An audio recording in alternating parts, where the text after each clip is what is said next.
তো একটি বাল্কহেডের অবস্থা খুবই ভয়াবহ। সম্ভবত এই বাল্কহেডটি হয়তো বা ডুবে যাবে। তো দেখতে পাচ্ছেন ভেতরে একজন দেখা যাচ্ছে লাইফ জ্যাকেট পরা। আর এই বাল্কহেডের উপর দিয়ে একদম নদীর ঢেউ উপর দিয়ে চলে যাচ্ছে। যদি পানি ঠিকমতো পুরো যে বালু যে জায়গায় লোড করো ওই জায়গায় যদি ভিতরে পানি যদি ঢুকে যায় তাহলে বাল্কহেড ডুবে যাবে, মানে একদম 100% এই বাল্কহেডটি ডুবে যাবে।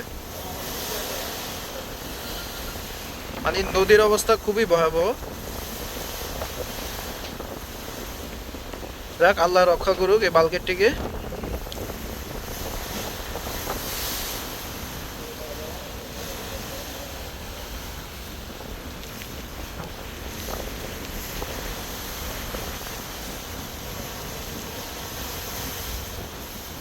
সো নদীর যে ঢেউ একদম বিপর্যস্ত অবস্থা বাল্কহেডের।